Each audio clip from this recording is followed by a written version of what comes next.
how much time do I have? And they're just like, spell after spell. And they're like, I'm ready. Like, God forbid someone casts detect magic on them. You'll go blind, right? So that was definitely a thing.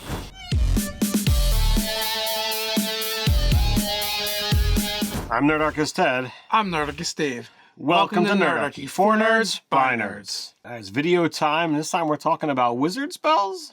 We're talking about wizard spells, and one of the big changes from previous editions with wizards and spellcasters in general, right? Like, is the concentration mechanic. Like, we've had concentration before, but in 5e, you can only concentrate on one spell at a time, where in previous editions, you just cast spells and you didn't worry about concentration at all.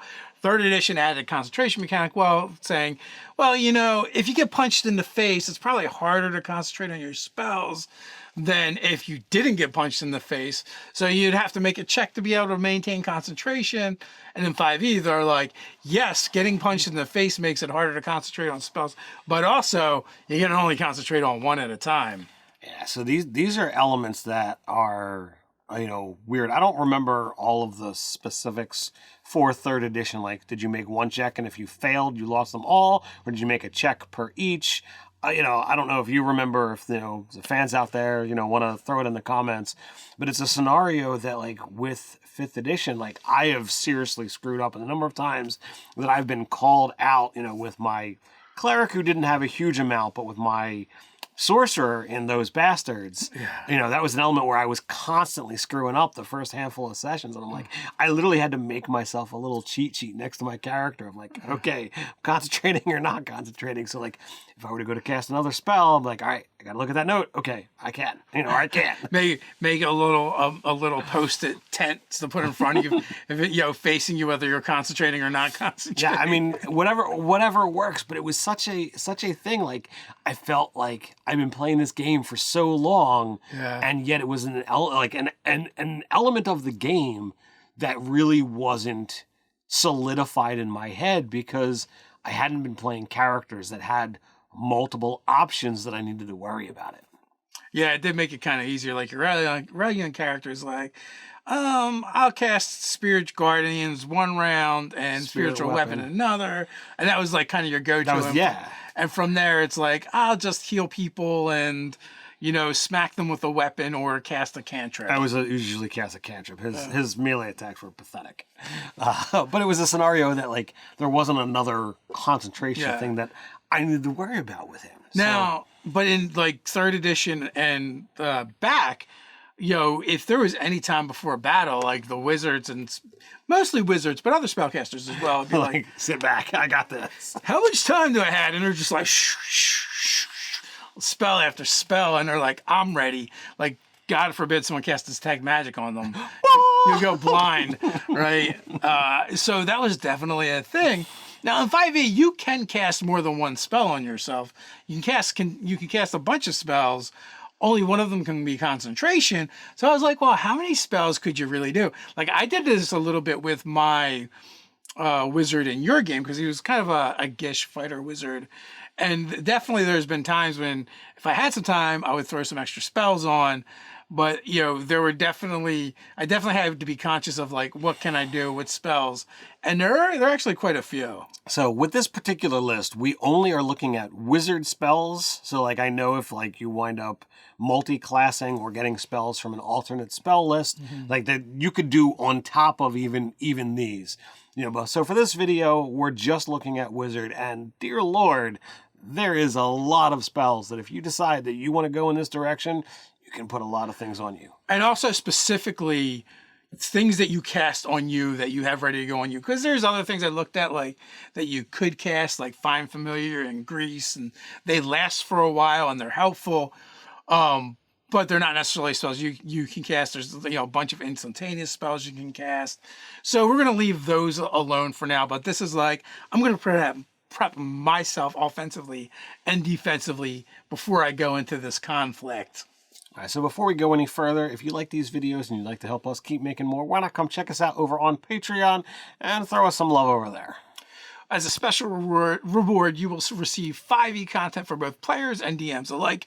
We're making magic items, spells, feats, subclasses, races, you name it. We're probably making it over there. You can even download a free sample to try it before you buy it. There's a card up here. There's a link in the description. Go check it out and help support Nerdarchy. So breaking it down by duration, we kind of looked at what are some options.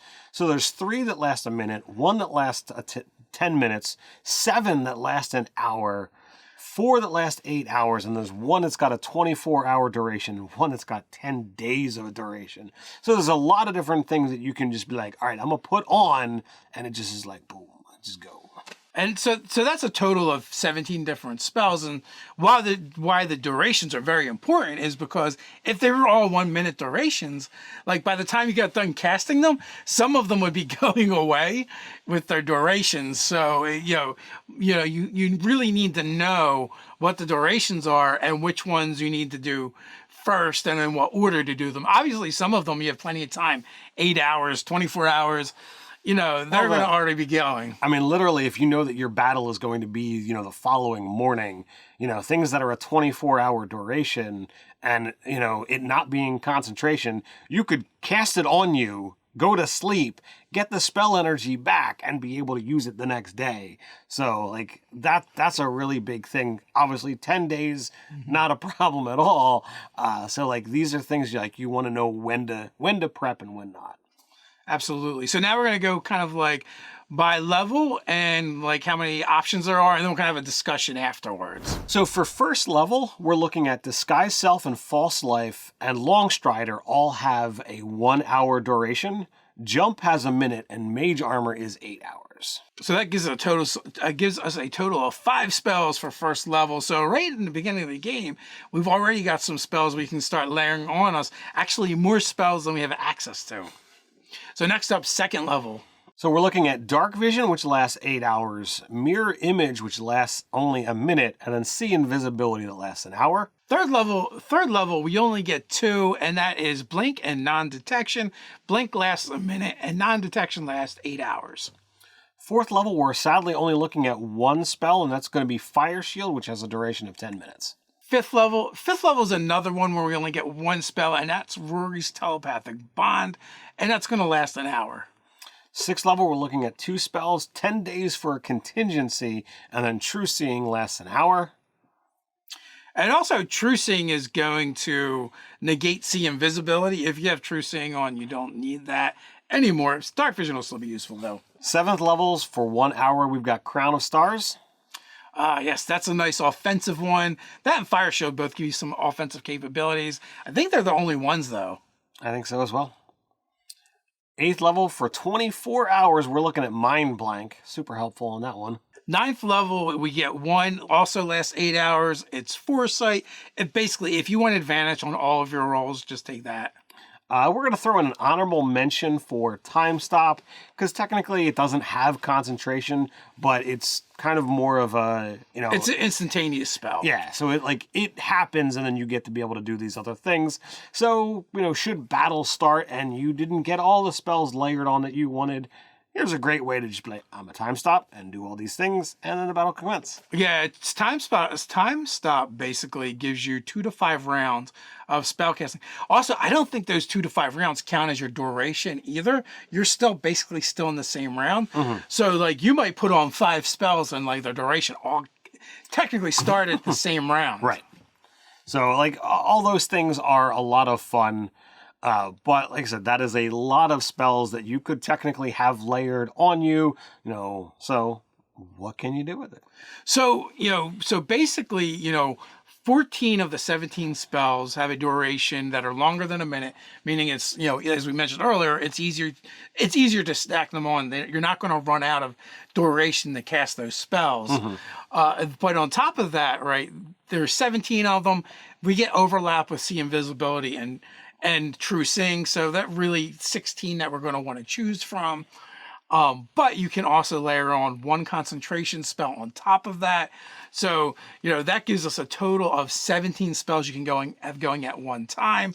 And obviously you would be casting the last 3 that last a minute last. You would cast those last, or maybe you've done all of your other spells and have them on, and you're just like boom, time stop, and drop those in the first round. Contingency is interesting in the sense that it's not so much that you layer a spell on you, but the contingency is layered on you, and when whatever happens that you say that you set as a requirement.